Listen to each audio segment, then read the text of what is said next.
Chapter 1. The Boy Who Couldn't Stop. Seattle, Washington, the early 1970s.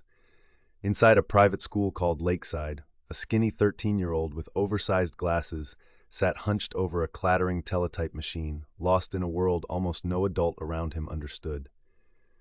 His name was William Henry Gates III. The teachers called him gifted. Some called him difficult. But none of them could have imagined that this restless boy would one day become the richest man on the planet. The machine in front of him connected to a distant computer the school rented by the hour. Computer time was expensive, precious, and Bill Gates was obsessed with it. He and an older student named Paul Allen would skip meals, skip sleep, and burn through every minute they could steal. When the money ran out, they found ways to keep going, even hacking into systems to earn more time. It was reckless, it was brilliant, and it was the beginning of everything. Gates was not born poor. His father was a prominent attorney, his mother a respected businesswoman who sat on corporate boards. He had every advantage a child could ask for. But what set him apart was not privilege. It was an intensity that bordered on the extreme. He once memorized the entire Sermon on the Mount, word for word, just to prove he could. He read encyclopedias for fun, and when he discovered computers, that intensity found its target. By the time he was a teenager, Gates and Allen had already started a small venture called Trafo Data, building a device to analyze traffic patterns. It barely made money, it barely worked, but it taught them something invaluable: how to turn raw code into a product someone might pay for. Allen, 2 years older and endlessly patient, saw the future in microprocessors, those tiny chips that were getting cheaper and more powerful every year. Gates saw something else. He saw a war coming, a war for control of the machines that would change the world, and he intended to win it. In 1973, Gates left for Harvard University. His parents hoped he would follow a respectable path, perhaps law, perhaps medicine. Instead, he spent his nights in the computer lab and his days playing high-stakes poker, where he learned to read opponents, bluff with confidence, and calculate odds under pressure. Those poker skills would prove more valuable than any lecture. Because somewhere out in the desert of New Mexico, a tiny company was about to build a machine that would crack the future wide open. Gates didn't know it yet, but the clock was already ticking. The opportunity of a lifetime was forming, and it would last only a matter of months. Miss it, and someone else would seize it. The boy who couldn't stop was about to face the moment that would define him, and he was about to risk everything, including his place at one of the most prestigious universities in the world, on a single, audacious bet. Chapter 2. A Magazine Cover and a Lie. January 1975. Paul Allen was walking across Harvard Square when a magazine cover stopped him cold. Popular Electronics. On the front was a machine called the Altair 8800, the world's first affordable personal computer, built by a small company in Albuquerque called Mites. Allen grabbed the issue and ran to find Gates. The two stared at the cover, and a single thought consumed them. The revolution was starting without them. If they didn't move now, they would be left behind forever. The Altair was little more than a metal box with switches and blinking lights. It had no keyboard, no screen, and no real software to make it useful. And in that gap, Gates and Allen saw their opening. The machine needed a programming language, a version of BASIC that would let people actually command it. So they did something extraordinarily bold. They called the head of Mites, a man named Ed Roberts, and told him they had a working BASIC for the Altair. It was a bluff. They had nothing, not a single line of code written for that machine. Gates had simply gambled that no one else had it either, and that buying time was worth the risk. Roberts, who had heard similar promises before, said the same thing to everyone. Whoever shows up first with working software gets the deal. The race was on. For the next 8 weeks, Gates and Allen worked like men possessed. They didn't even have an Altair to test on, so Gates wrote a program to simulate the machine's processor on Harvard's computers. He coded for days without sleep, sometimes drifting off mid-sentence at his desk, then waking and continuing exactly where he stopped. The pressure was unbearable. One mistake in thousands of lines could mean failure. There was no safety net. In March, Allen boarded a plane to Albuquerque to demonstrate the software, still finishing critical pieces of code on the flight down. He had never run the program on a real Altair, not once. If it crashed, the deal was dead. He loaded the paper tape into the machine in front of Ed Roberts.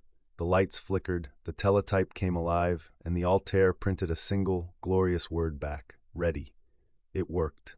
Against all odds, the bluff had become reality. That moment gave birth to a company. Gates and Allen called it Microsoft, a blend of microcomputer and software. The hyphen would soon vanish, but the name would echo for generations. Gates, still officially a Harvard student, was now running a business on the side, flying back and forth, splitting his mind between two worlds. His parents grew anxious. The pull of the company was getting stronger by the day, and Gates knew, deep down, that he couldn't do both. A decision was coming. To chase this dream fully, he would have to walk away from Harvard, from the safe and respectable future everyone expected. The boy was about to become a founder, and there would be no turning back. Chapter 3. The phone call from IBM. By 1980, Microsoft had grown from a two-man gamble into a small but respected software company. Gates had left Harvard for good, moved the company to the Seattle area, and built a reputation as the sharpest mind in microcomputer software. Microsoft's BASIC ran on machine after machine. The company was profitable, but it was still tiny, with only a few dozen employees, a speck compared to the giants of the technology world. And no giant was bigger than IBM.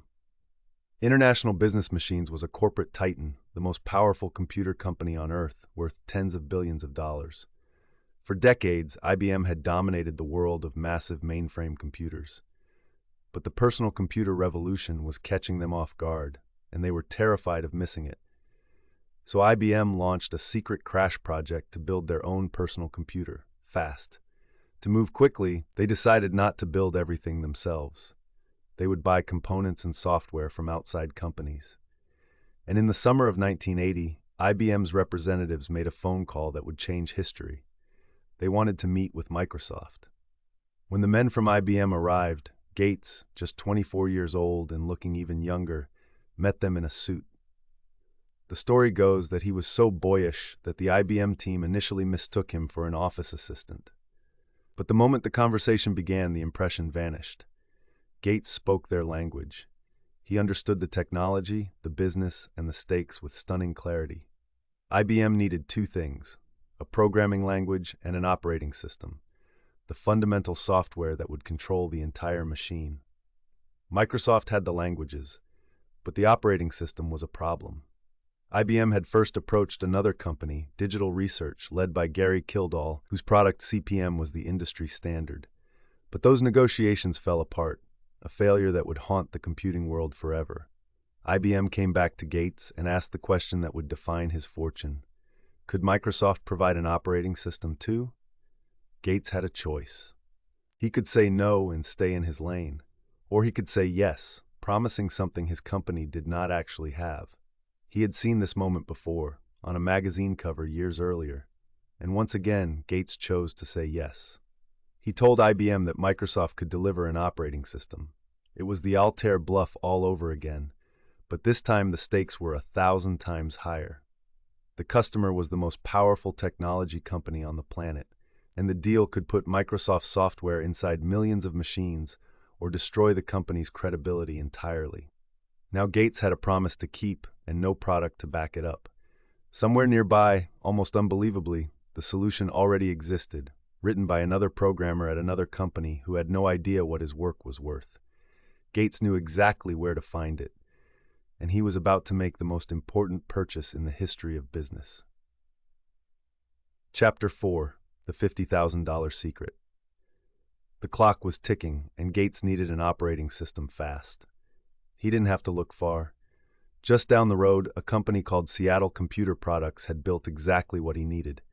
A programmer named Tim Paterson had written an operating system he nicknamed QDOS, which stood bluntly for Quick and Dirty Operating System. It was rough, but it worked, and crucially, it was available. What happened next would become one of the most debated deals in business history. Microsoft approached Seattle Computer Products to license the software. At first, they paid for the rights without revealing the most important detail, that the mysterious, enormous customer behind the deal was IBM. Eventually, Microsoft bought the operating system outright for a reported $50,000. $50,000 for the foundation of what would become a multi-billion-dollar empire. Gates renamed it MS-DOS, the Microsoft Disk Operating System. But the real genius was not in the purchase. It was in the contract he struck with IBM. This was the masterstroke, the single decision that separated Bill Gates from every other entrepreneur of his era. IBM, in its corporate arrogance, saw hardware as the prize. The machines were where they believed the money would always be. Software, to them, was just a necessary detail. So when Gates negotiated the deal, he made a stunning proposal. Microsoft would license MS-DOS to IBM, but Microsoft would keep the right to license that same operating system to other companies. IBM agreed. They did not demand exclusive ownership. They let Gates keep the keys to the kingdom. At the time, it seemed harmless. IBM was the only company building this kind of computer. Who else would even want the software? But Gates was looking further ahead than anyone in that room. He understood something IBM did not. Other companies would soon build their own personal computers, machines designed to copy the IBM PC. These clone makers would need an operating system to run the same programs. And when they came looking, Microsoft would be waiting, ready to sell them the very same MS-DOS over and over again. In August 1981, IBM unveiled the IBM personal computer to the world. It was an instant sensation. Backed by IBM's legendary name, the PC flew off shelves and into offices everywhere. And inside nearly every one of them ran Microsoft's operating system, earning the company a fee for each machine sold. But the true avalanche was still coming. Soon, competitors like Compaq reverse-engineered the IBM design and built compatible computers of their own. Every single one of them needed MS-DOS. And Gates, holding the rights he had so carefully protected, licensed it to all of them. IBM had handed Microsoft the standard for an entire industry and never realized what it had given away. The $50,000 secret was about to multiply into one of the greatest fortunes the world had ever seen. But success on this scale would also bring enemies, scrutiny, and a fight that nearly tore the company apart. Chapter 5: Empire, Power, and the Reckoning. Throughout the 1980s, Microsoft's growth was nothing short of explosive. With MS-DOS installed on millions of computers and royalties pouring in from every corner of the industry, the tiny company from Seattle became a powerhouse. Then came Windows, the graphical system that put friendly icons and a mouse pointer in front of ordinary people, transforming the personal computer from a tool for experts into a machine for everyone. On March 13, 1986, Microsoft went public. The stock soared, and almost overnight, paper fortunes became real ones. Within a year, at just 31 years old, Bill Gates became a billionaire, one of the youngest the world had ever seen. But he was just getting started. As the personal computer became the beating heart of modern life, Microsoft's software sat at the center of it all. Windows came to dominate the world, running on the overwhelming majority of computers on Earth. The royalties were staggering. And in 1995, Bill Gates was crowned the richest man in the world, a title he would hold year after year for much of the next 2 decades. His fortune climbed into the tens of billions. He had done it. The boy from Seattle who couldn't stop coding now sat atop the global economy. But absolute dominance attracts absolute scrutiny. Microsoft's power had grown so vast that the United States government began to ask a dangerous question. Had Microsoft become too powerful? Was it crushing competition unfairly? The launch of its web browser, Internet Explorer, bundled directly into Windows, became the flashpoint. Rivals accused Microsoft of using its monopoly to smother competitors. In the late 1990s, the Department of Justice brought a landmark antitrust case against the company. Gates, once celebrated as a visionary, was now portrayed as a ruthless monopolist. His videotaped deposition was a public relations disaster. He appeared evasive and combative, quarreling over the meaning of simple words. The footage played on news broadcasts around the world. The image of the brilliant young founder was being replaced by something colder. In the year 2000, a federal judge ruled that Microsoft had violated antitrust law and ordered that the company be broken into 2 separate businesses. It was a devastating blow, a threat to dismantle the empire Gates had spent 25 years building. The company appealed, and the breakup order was ultimately overturned, but the war left deep scars. Microsoft survived, but it would never again move with the same untouchable swagger. And in that same period, Gates made a quiet decision that would reshape the rest of his life. In January 2000, he stepped down as chief executive officer of the company he had founded. The man who built one of the most powerful corporations in history was loosening his grip. The relentless competitor was beginning to turn his attention elsewhere, toward a mission that had nothing to do with software and everything to do with what a fortune like his could truly accomplish. Chapter 6: The Lesson Behind the Fortune. By the early 2000s, Bill Gates had won nearly every battle a businessman could win. He had built an empire, defended it against the most powerful government on Earth, and stood for years as the wealthiest human being alive. But the most revealing chapter of his story was not about acquiring money. It was about giving it away. In 2000, Gates and his then-wife Melinda established the Bill and Melinda Gates Foundation, which would become one of the largest private charitable foundations in the world. Into it, Gates poured tens of billions of dollars of his own fortune. The mission was staggering in ambition: to fight deadly diseases, reduce child mortality, and lift the world's poorest people out of suffering. The same relentless focus he once aimed at conquering the software market, he now aimed at eradicating diseases like malaria and polio. In 2008, Gates stepped away from his day-to-day role at Microsoft entirely, devoting himself to this new purpose. The richest man in the world had decided that the real measure of his life would not be his bank account, but his impact. There is a quote often attributed to Gates that captures the philosophy of his entire journey. "It is fine to celebrate success," he is widely quoted as saying, "but it is more important to heed the lessons of failure." Look back across his story, and you see exactly that. The traffic data device that barely worked, the bluff on the Altair that could have collapsed in an instant, the promise to IBM made before the product even existed. At every turn, Gates risked failure, learned from the edge of disaster, and pushed forward. But the deepest lesson of his rise lies in that single contract with IBM. The most powerful technology company in the world believed the value was in the hardware, the machines you could touch and ship and stack in a warehouse. Gates understood that the real power was in the invisible software, the code that controlled everything, and in keeping the right to sell it again and again. IBM owned the machine. Gates owned the standard, and owning the standard made him one of the richest people in human history. It was not luck, it was vision, the ability to see, years before anyone else, where the true value would flow. He combined that vision with relentless effort, ruthless negotiation, and a willingness to bet everything on himself when others hesitated.